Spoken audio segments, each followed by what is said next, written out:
사무엘하 1장 17절부터 27절까지의 말씀을 봉독하겠습니다.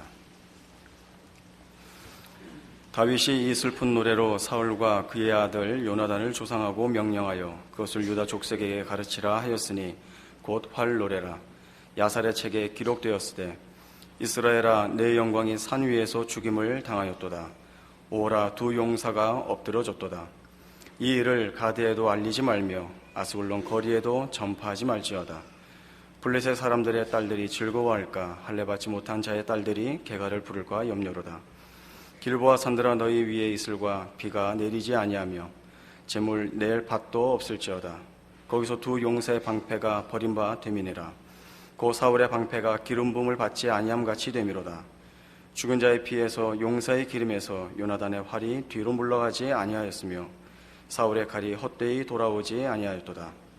사울과 요나단이 생전에 사랑스럽고 아름다운 자이러니 죽을 때에도 서로 떠나지 아니하였도다. 그들은 독수리보다 빠르고 사자보다 강하였도다. 이스라엘 딸들아 사울을 슬퍼하여 울지어다. 그가 붉은 옷으로 너희에게 화려하게 입혔고 금 놀이개를 너희 옷에 채웠도다. 오라 두 용사가 전쟁 중에 엎드려졌도다. 요나단이 내 산 위에서 죽임을 당하였도다. 내 형 요나단이여 내가 그대를 애통함은 그대는 내게 심히 아름다움이라. 그대가 나를 사랑함이 기이하여 여인의 사랑보다 더하였도다. 오라 두 용사가 엎드려졌으며 싸우는 무기가 망하였도다 하였더라. 사무엘 하는 사울의 죽음으로 시작이 됩니다. 사울은 블레셋과의 전투에서 이제 죽습니다. 이를 전해 들은 다윗이 사울과 그 아들 요나단을 위하여 애가를 지었습니다. 오늘 우리가 읽은 본문이 그 내용입니다. 거듭해서 나오는 일종의 후렴 같은 표현이 이것입니다. 19절에 보시듯이 오호라 두 용사가 엎드러졌도다. 25절 오호라 두 용사가 전쟁 중에 엎드러졌도다. 27절 오호라 두 용사가 엎드러졌도다. 후렴같이 나오는 애가의 중심 내용이죠. 사울과 요나단의 죽음을 슬퍼합니다. 우리는 쉽게 다윗을 위인화하고 그래서 다윗이 하는 말이나 행동은 모두가 다 하나의 모범 답안으로 생각하곤 합니다. 그럴 수 있습니다. 다윗은 분명히 큰 위인임에 틀림이 없습니다. 그러나 우리가 사무엘상을 하면서 확인해 봤듯이 다윗이 늘 옳은 것은 아니며 다윗이라고 아무 근심 걱정이나 갈등이 없었던 것은 아니다. 그게 우리가 확인했던 다윗의 생애의 내용 중에 하나였습니다. 물론 다윗은 신앙 고백이 분명한 사람입니다. 그는 이스라엘의 가장 큰 위협인 블레셋의 침공을 받았을 때 그 장군 골리앗을 믿음으로 오직 믿음으로 나가 대적하여 물리친 사람입니다. 너는 칼과 단창으로 내게 오거니와 나는 네가 모욕하는 만군의 여호와의 하나님의 이름으로 내게 가노라 라는 신앙 고백을 남긴 잊을 수 없는 신앙의 용사요 위인임에 틀림이 없습니다. 그는 하나님 앞에 기름 부음까지 받아 이스라엘의 왕으로 예약되어 있습니다. 그러나 그 후의 생애를 보면 그는 가서는 안 되는 적국의 땅으로 피난처를 삼았고 또 그 와중에 많은 신앙의 위인으로서는 부족한 타협들을 하곤 했습니다. 우리는 그가 어떻게 아기스 밑에 가서 거짓말을 하며 목숨을 연명하고 식솔들을 부양하기에 급급했는지도 확인했습니다. 우리는 기독교 신앙이라는 것이 한번 그 신앙 고백을 가지면 한번 하나님을 알면 한번 신앙인으로 결단을 하면 아무 문제가 없이 모든 것이 신앙 안에서 해결된다는 꿈을 가지고 있습니다. 그리고 그런 고백들을 늘 듣습니다. 그러나 우리의 생애에서 보여지는 신앙의 현실은 그렇지 않습니다. 우리의 믿음이 약화되는 것이 아니라 믿음은 분명한데 그 믿음이 현실 속에 보상을 받지 못하는 것을 너무 많이 보게 됩니다. 우리는 당황하게 됩니다. 나의 믿음이 식는 것이 아니라 하나님이 내가 믿는 하나님하고 좀 달라 보이는 현실을 겪게 됩니다. 우리는 하나님께 책임을 물을 수 없으니까 다 우리의 탓으로 돌릴 수밖에 없습니다. 그래서 우리는 신앙 고백을 하고 있지만 승리하지 못하는 현실 때문에 속으로만 고민하고 앓고 답을 찾되 얻지 못하여 겉으로만 그럴싸한 표정을 지을 수밖에 없는 신자가 될 수밖에 없습니다.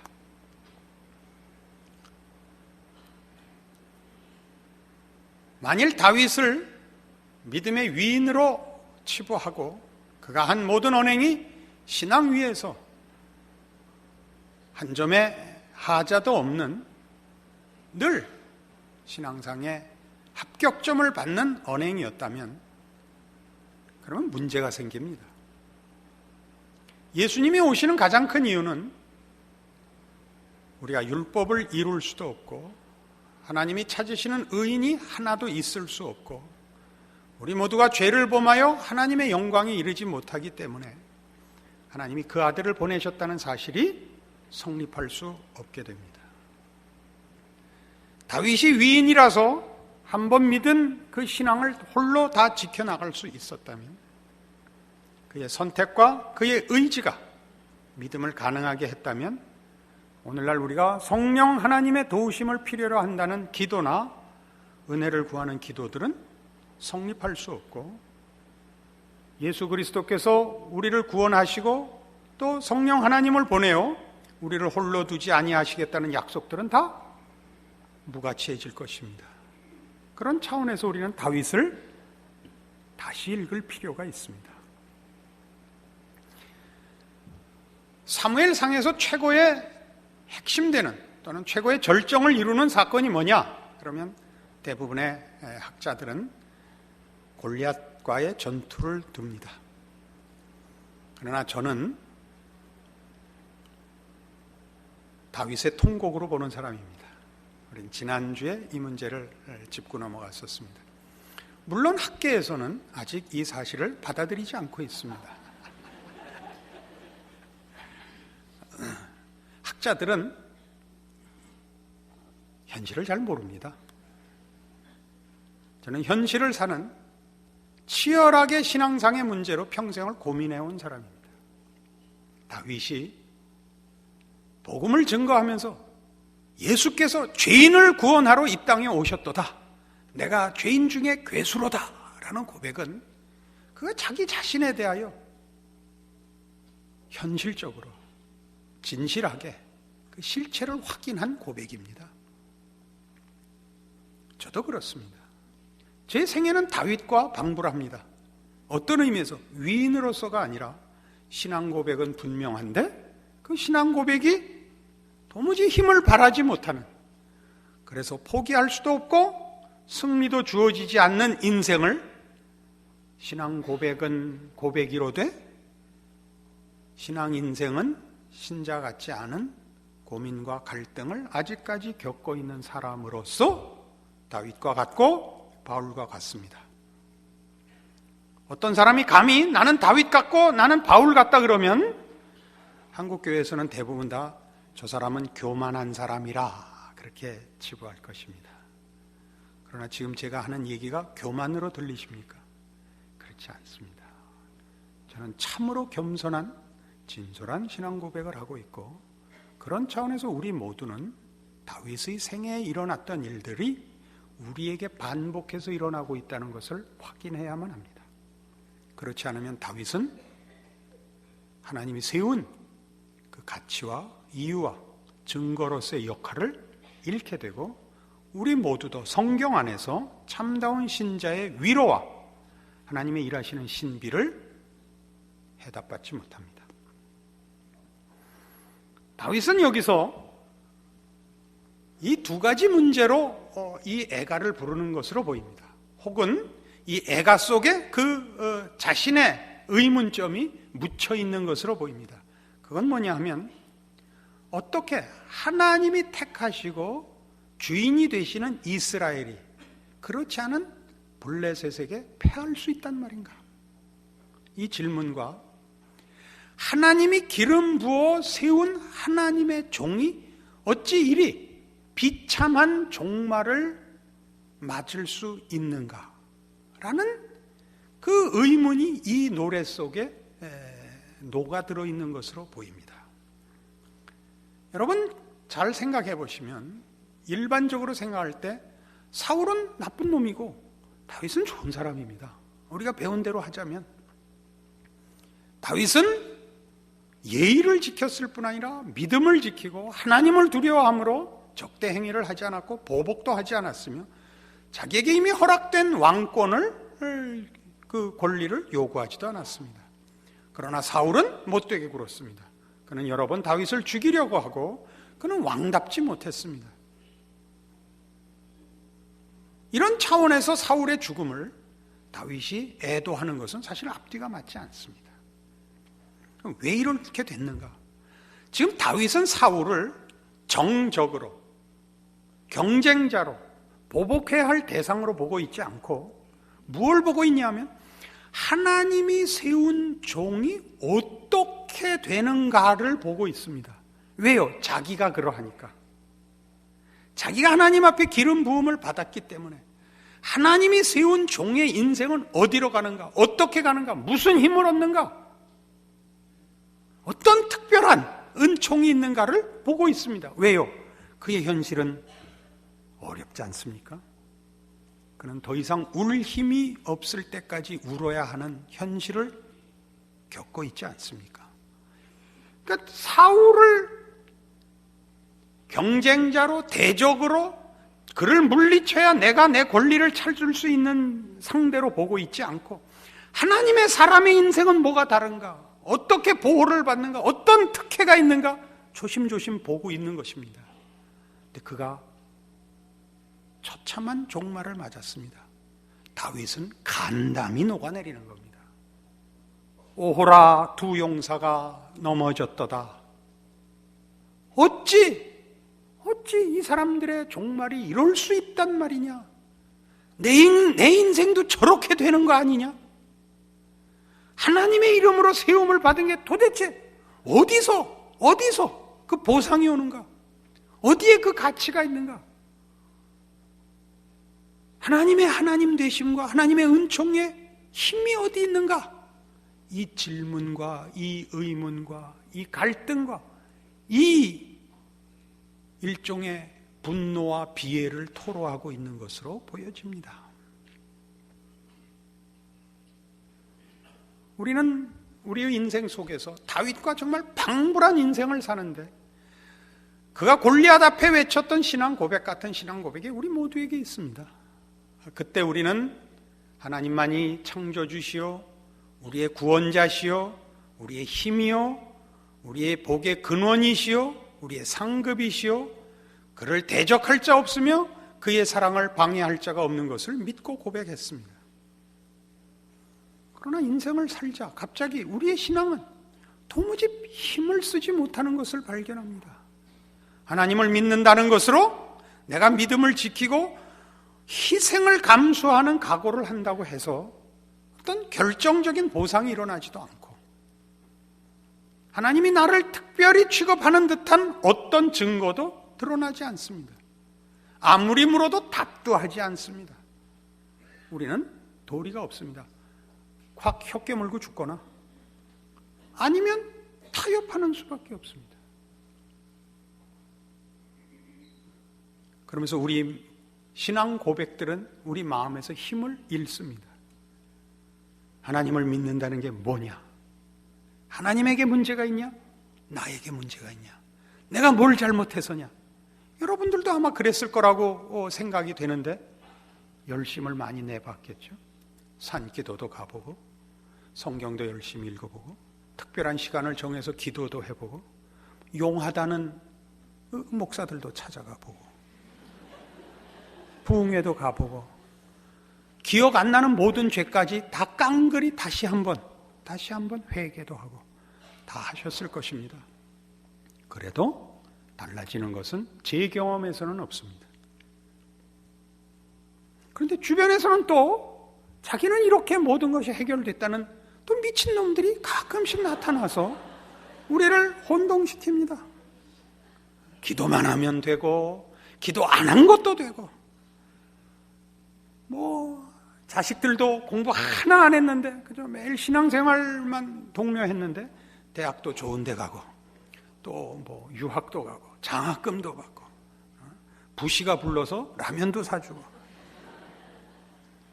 우리는 도무지 갈피를 잡을 수가 없습니다. 우리는 묻게 됩니다. 하나님, 당신이 내가 믿는 그 하나님이 맞습니까? 성경에 증거된 그 하나님이 맞습니까? 하나님, 내 신앙에 무슨 문제가 있습니까? 내가 어떻게 하면 내가 믿는 그 하나님으로서 나에게 찾아오시겠습니까? 결국은 이 싸움입니다. 끊임없이 이 싸움을 하게 됩니다. 그래서 우리 주변에서 누구는 이렇게 해서 그 신앙을 보상받았대, 이것이 우리에게 아주 중요한 정보가 됩니다. 서두에도 얘기한 것 같이 누구에겐 일어난 일이 나에겐 일어나지 않는 일이 허다합니다. 우리 같은 목사 중에서도 기도하는 대로 되고 기도한 것보다 더 잘된 동료들이 많습니다. 난 기도한 것만큼 안 됐습니다. 그리고 아직도 신앙이 확신에 차 있지 않습니다. 전전긍긍하고 있습니다. 확신에 차 있다는 것은 일단 목청도 높아지고 눈도 치켜뜨고 머리를 꼭 쳐들고 다니고, 우리는 다 꾸부정하고 우리는 할 말이 없습니다. 왜 그러시는가? 하나님이 왜 그러시는가? 내가 믿는 하나님은 틀림없는 그 하나님인데, 다윗의 하나님이고 아브라함의 하나님이고 예수 그리스도를 보내신 하나님인데, 나는 예수 안에서 구원 얻은 분명히 다윗과 바울과 방불한 하나님의 자녀인데 왜 남들이 다 받는 은사, 남들이 다 받는 응답과 다 받는 보호에서 나는 제외되어 있을까? 이게 우리들의 질문이 될 수밖에 없습니다. 여긴 중요한 이유가 하나 있습니다. 대부분의 신앙 고백은 그 시초에 하나님이 누구신가에 대한 분명한 이해와 고백을 담고 있는 것이 사실입니다. 그러나 그것이 한 인격과 영혼의 진정한 중심에 자리 잡는 데는 시간이 걸린다는 사실입니다. 두고두고 얘기할 것입니다. 우리의 신앙은 제일 흔히 나타나는 그 부작용 중에 혹은 부족함 중에 하나가 이겁니다. 정치, 경제, 사회, 문화, 교육, 종교가 되기 쉽습니다. 우리는 우리의 인생을 살면서 우리가 모든 문제를 하나님 안에서 풀지 않고 종교로서 풉니다. 종교로서 푼다는 건 뭐냐 하면 하나님이 통치자가 되어 하나님이 하는 방법대로 정치, 경제, 사회, 문화, 이건 조금 너무 공적인 영역을 얘기해서 조금 그렇습니다만 사적인 영역에서도 그렇습니다. 친구를 사귀는 일, 장보러 가는 일, 가서 운동을 하는 일, 공부를 하거나 회사 일을 하는 모든 일에 아버지의 통치 아래에 있는데 내 모든 중심과 생각과 힘이 하나님의 통치 아래에 있는데 우리의 전평생이 소요됩니다. 다시 말해서 하나님은 우리에게 있어서 종교라는 영역에서만 하나님이시기를 거부하십니다. 그리고 우리가 하는 모든 삶에 이 종교라는 이 방법으로 하나님을 수단과 방법으로 다른 영역에 끌어다 쓰는 것을 저항하십니다. 우리가 실제로 나라는 존재가 온전히 하나님 앞에 순종하여 나에게 어떤 일이 생기든지 하나님의 사람으로서 반응하고 생각하고 순종하기를 원합니다. 거기에 시간이 걸립니다. 그리고 하나님의 은혜가 필요합니다.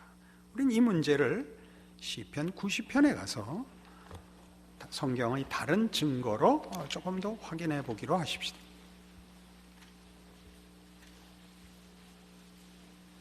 구약성경 869페이지 시편 90편 하나님의 사람 모세의 기도입니다.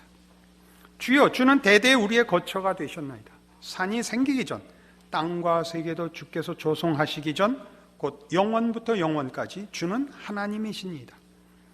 주께서 사람을 티끌로 돌아가게 하시고 말씀하시기를 너희 인생들은 돌아가라 하셨사오니 주의 목전에는 천년이 지나간 어제 같으며 밤의 한순간 같을 뿐임이니이다. 주께서 그들을 홍수처럼 쓸어 가시나이다. 그들은 잠깐 자는 것 같으며 아침에 돋는 풀 같으니이다. 푸른 아침에 꽃이 피어 자라다가 저녁에는 시들어 마르나이다. 우리는 주의 노에 소멸되며 주의 분내심에 놀라나이다. 주께서 우리의 죄악을 주의 앞에 놓으시며 우리의 은밀한 죄를 주의 얼굴 빛 가운데 두셨사오니 우리의 모든 날이 주의 분노 중에 지나가며 우리의 평생이 순식간에 다하였나이다. 우리의 연수가 70이여 강건하면 80이라도 그 연수의 자랑은 수고와 슬픔뿐이요 신속히 가니 우리가 날아가나이다. 누가 주의 노여움의 능력을 알며 누가 주의 진노의 두려움을 알리까? 우리에게 우리 날 계수함을 가르치사 지혜로운 마음을 얻게 하소서. 여호와여 돌아오소서. 언제까지니까? 주의 종들을 불쌍히 여기소서. 아침에 주의 인자하심이 우리를 만족하게 하사 우리를 일생 동안 즐겁고 기쁘게 하소서. 우리를 괴롭게 하신 날수대로와 우리가 화를 당한 연수대로 우리를 기쁘게 하소서. 주께서 행하신 일을 주의 종들에게 나타내시며 주의 영광을 그들의 자손에게 나타내소서. 주 우리 하나님의 은총을 우리에게 내리게 하사 우리의 손이 행한 일을 우리에게 견고하게 하소서. 우리의 손이 행한 일을 견고하게 하소서. 모세는 120년을 살았습니다. 마지막 40년을 이스라엘의 지도자로 살았습니다. 하나님의 부름을 받아 80세에 바로 앞에 서서 이스라엘 백성을 하나님의 명령대로 애굽에서 해방시키고 40년 광야 생활의 지도자 노릇을 하였습니다. 그가 이스라엘 백성을 데리고 40년 광야 생활을 하면서 본 모든 인간의 공통된 피할 수 없는 실체를 그가 확인하게 됩니다. 그것은 인간은 미련하다는 사실입니다. 못났다는 사실입니다. 그리고 무력하다는 사실입니다.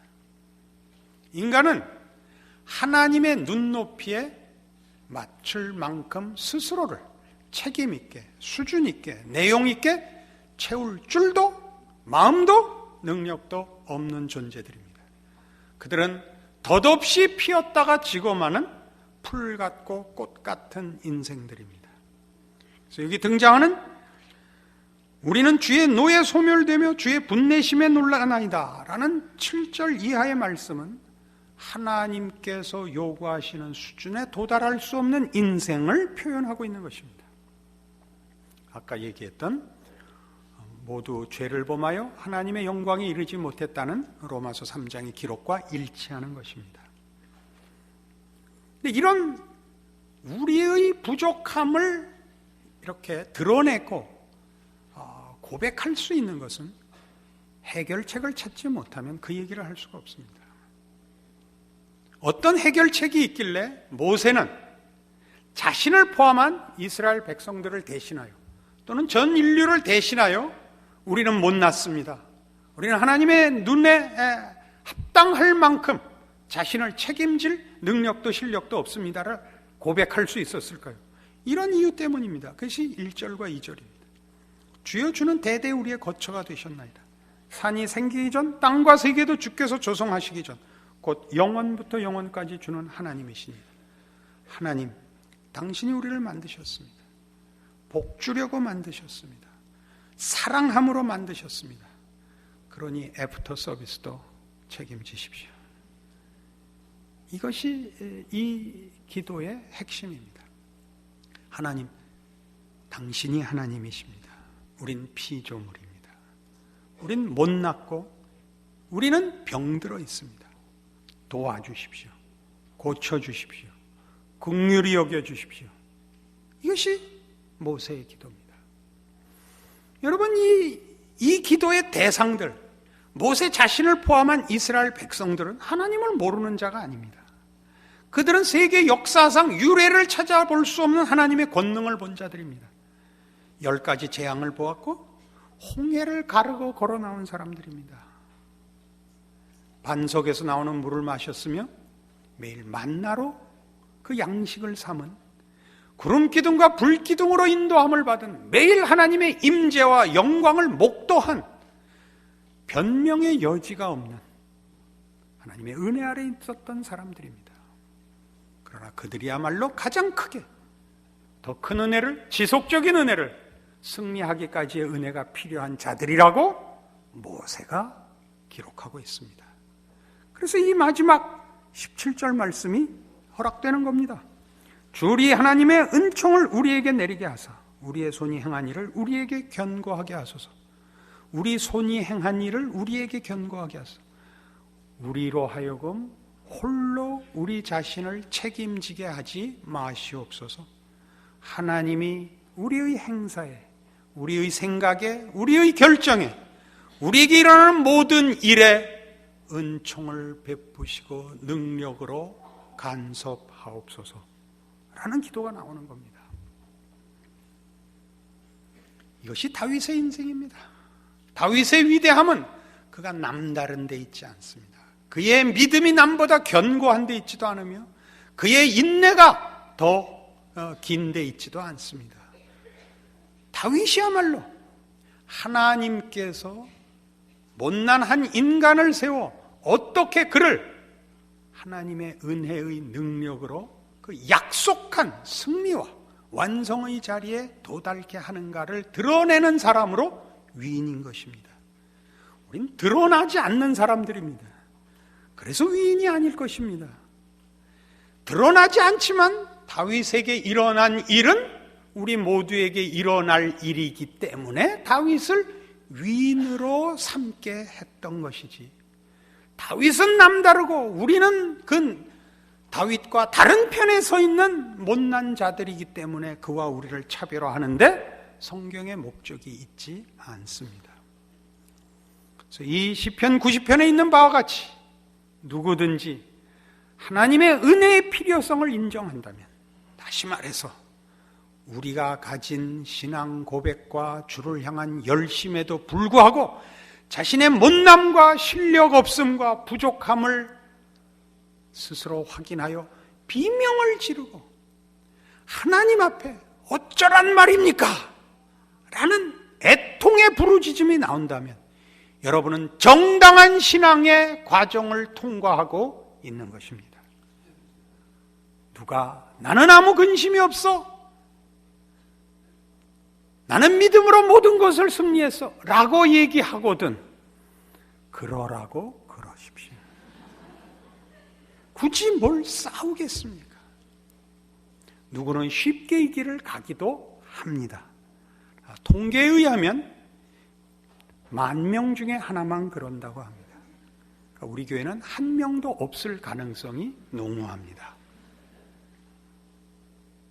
우리는 이 다윗의 이 애가와 그의 통곡과 앞으로도 확인할 그의 생애들을 통하여 그가 어떻게 믿음을 가졌기에 더욱더 고민하고 고뇌하고 갈등하고 가슴 아파야 했는가를 확인할 것입니다. 그가 오히려 신앙 고백이 없었더라면 이 고뇌는, 이 갈등은 없었을 것입니다. 그가 오히려 하나님을 알고 부름을 받고 기름 부음을 받았기 때문에 그는 그의 삶을 납득할 수 없었던 사람 중에 하나입니다. 그리고 그 속에서 진정한 하나님의 인도하심과 그리고 목적하시는 바를 이제 배워나가고 채워나가는 것을 확인하게 됩니다. 여러분의 인생도 그와 같습니다. 하나님이 그 아들을 주시고 포기하시는 인생은 없으며 그 아들과 함께 모든 것을 은사로 주지 아니하시겠느냐 라는 로마서 8장의 말씀의 사실을 여러분 생애에서 확인하게 되실 것입니다. 기도하십시다. 하나님 아버지 은혜를 감사합니다. 우리의 못난 것을 우리가 알며 하나님이 압니다. 우리가 은혜가 필요한 것을 하나님이 알고 우리가 압니다. 우리의 기도와 우리의 간구에 우리 하나님 응답하옵소서. 그 응답이 오늘 하루 한 번으로 그 이후로 아무 일도 없었던 것 같이 되지 않는 응답인 것도 알게 하옵소서. 더 깊이, 더 넓게, 더 높게 온전해지는 하나님의 사람으로의 훈련과 여정을 가고 있는 줄 알게 하사 믿음을 지키게 하옵소서.